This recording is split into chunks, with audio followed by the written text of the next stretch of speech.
Vamos pensar em um cenário assim quase que distópico. Um mundo onde a palavra não foi, silenciosamente banida do nosso vocabulário. Nossa, dá até um calafrio de imaginar. Pois é.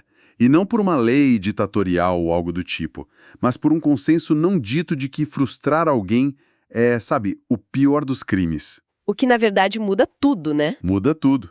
Pensemos no impacto disso a longo prazo. Um bebê que nunca ouve um não acaba virando uma criança que negocia absolutamente todas as regras. Aham, e depois um adolescente, certo? Exato. Um adolescente que enxerga qualquer figura de autoridade como uma ofensa pessoal.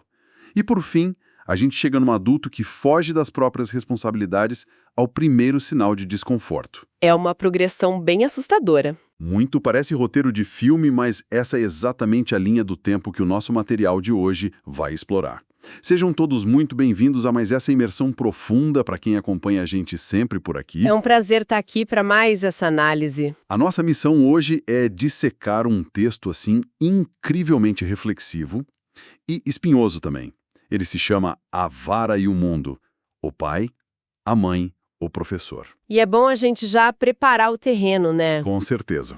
Porque a premissa que a gente tem em mãos argumenta que a mudança radical na disciplina infantil, que o texto simboliza pela perda da velha vara de correção, criou um efeito dominó. Um efeito dominó que afeta não só a casa, mas a sociedade como um todo. Isso, atropela as escolas e deságua numa sociedade de adultos caóticos. Mas antes de a gente entrar de cabeça nisso, eu queria passar a bola para você fazer aquela nossa ressalva essencial. Obrigada. Bom, para quem está ouvindo, é fundamental a gente reconhecer logo no primeiro minuto que esse material esbarra em temas profundamente sensíveis. Muito sensíveis. Sim.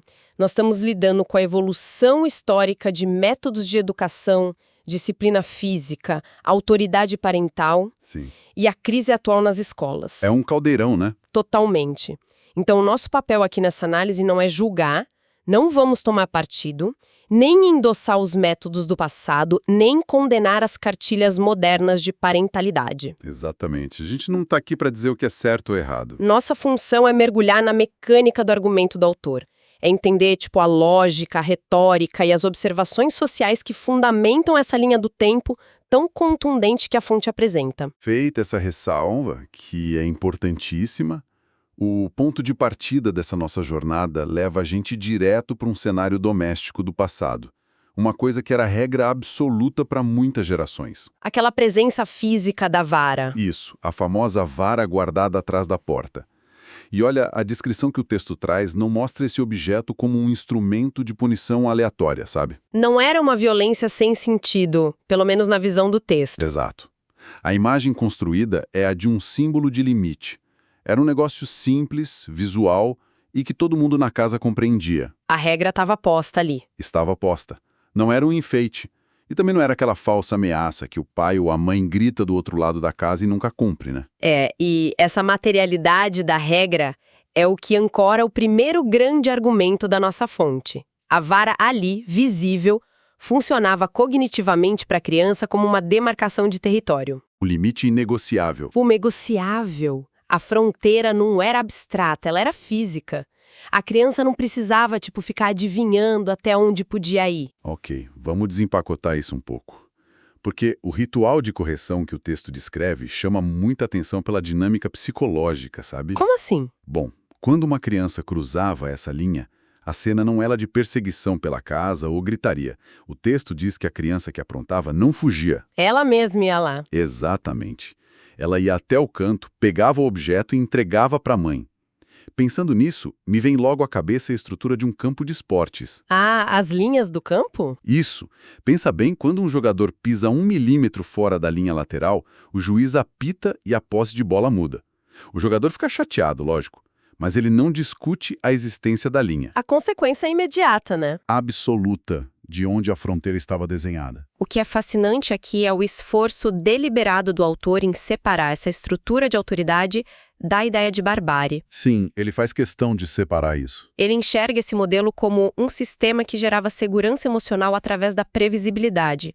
A criança chorava, claro, mas ela entendia a relação de causa e efeito. E tem aquela frase de impacto fortíssima no texto. Qual?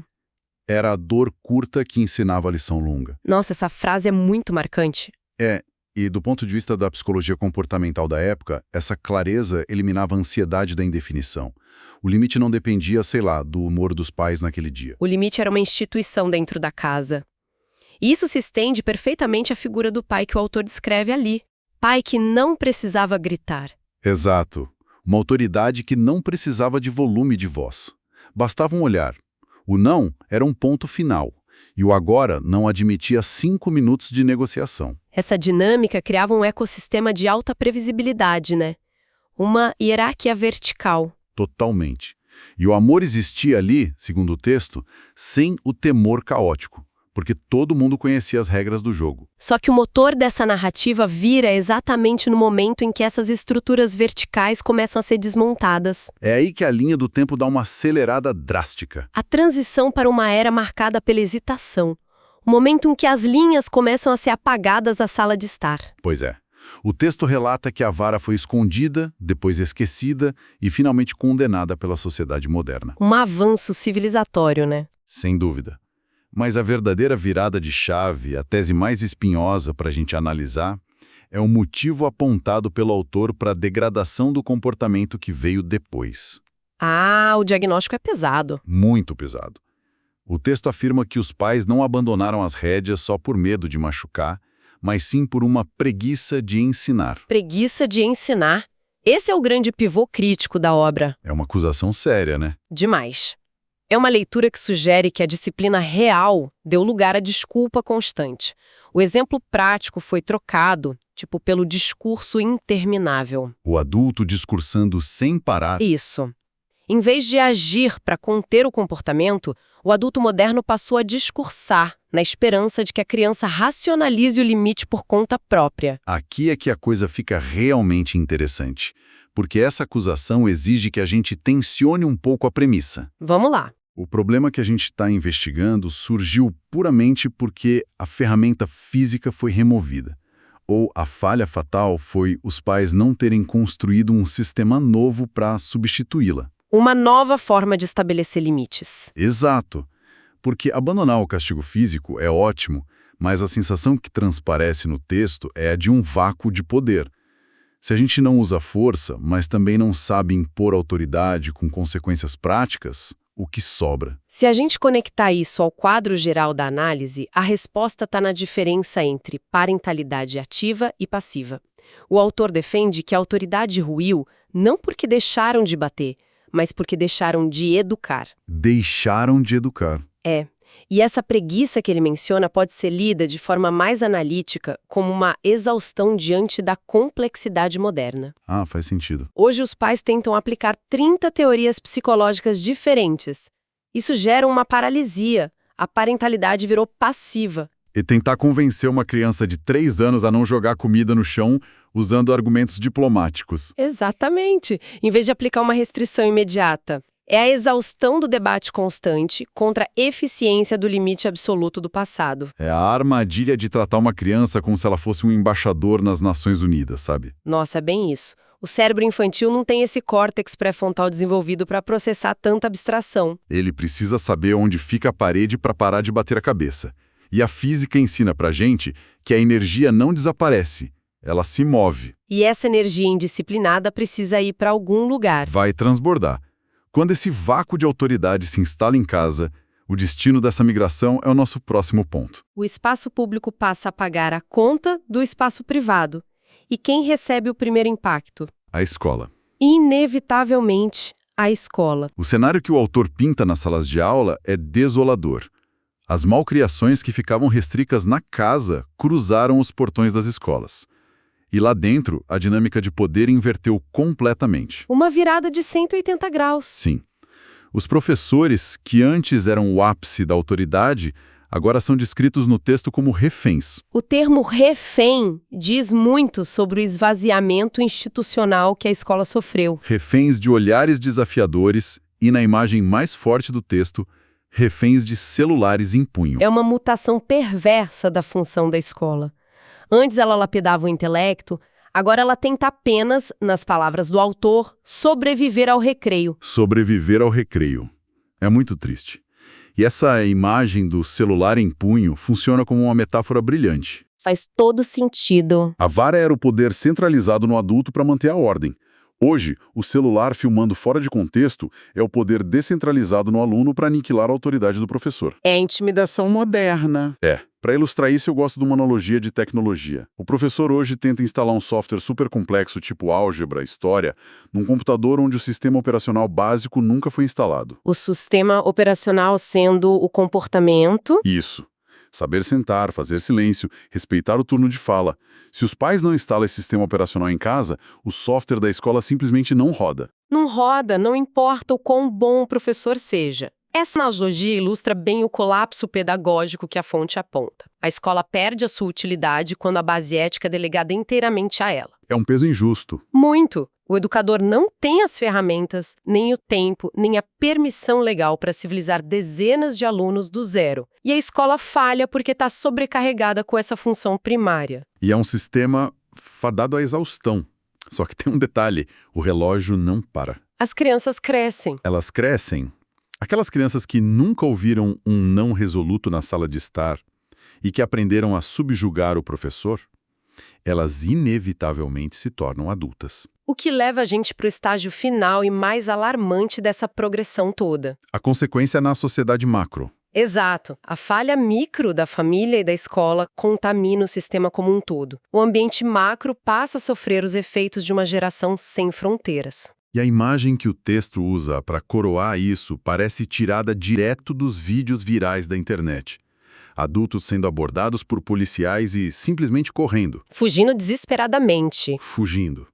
E o autor sugere que não é uma fuga só da polícia. Eles fogem da lei, da ordem material, da responsabilidade. Uma fuga da vara que nunca conheceram, como diz a síntese do autor. Isso. E o texto faz umas generalizações pesadas nessa hora. Fala de meninos que envelheceram sem aprender a ouvir não e meninas que confundem liberdade com total ausência de regras. A conclusão dele é que forjamos uma sociedade que repele a vara, mas abraça o caos. Porque falta a lição, não a dor. Mas olha, o que tudo isso significa na prática. Porque, sinceramente, eu preciso tensionar esse salto que o autor dá na reta final. É uma linha bem reta e direta, né? Direta demais.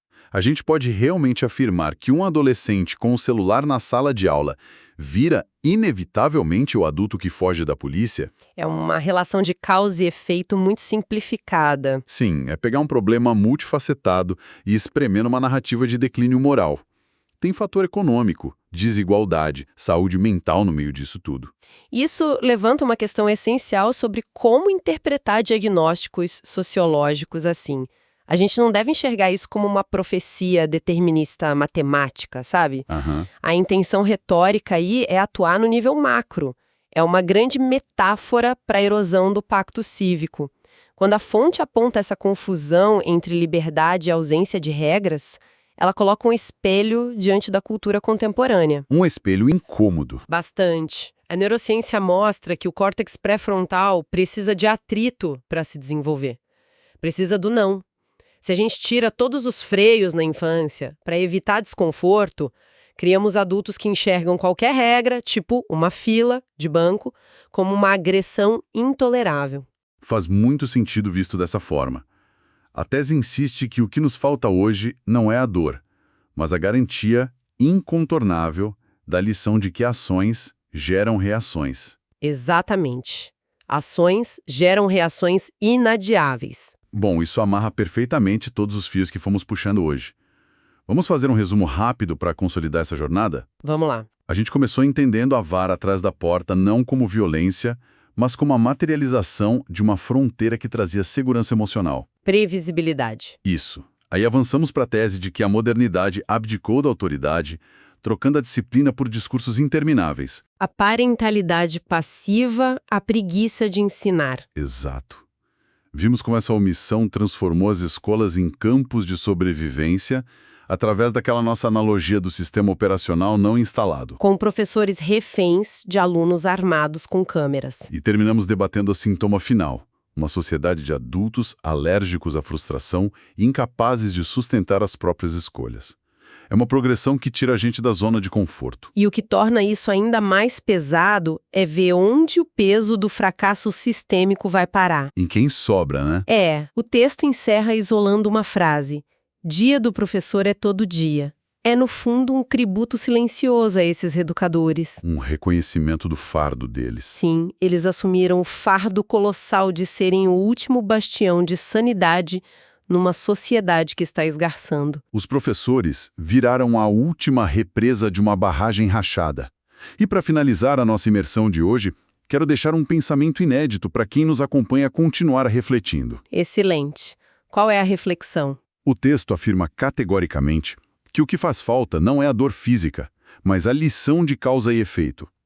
Considerando que a nossa sociedade felizmente rejeitou de forma irreversível a violência na educação, a gente tem um quebra-cabeça. O mecanismo de substituição. Exato. Qual é a nova atitude, a nova linguagem visual ou a nova consequência lógica que vai substituir a vara? Como desenhar limites invisíveis na mente de uma criança que sejam tão sólidos e respeitados quanto aquela marcação física do passado? Encontrar essa resposta, um método que una o respeito emocional à criança com a necessidade inflexível de limites, é, sem dúvida, o desafio arquitetônico mais urgente para o futuro da nossa sociedade. Deixamos essa semente de reflexão para germinar. Agradecemos imensamente o tempo dedicado a quem nos ouviu em mais essa análise. Continuem questionando as narrativas estabelecidas. Sim, e buscando entender o porquê por trás de cada mudança social. Até a nossa próxima exploração. Um grande abraço a quem escuta e continuem sempre conectando os pontos.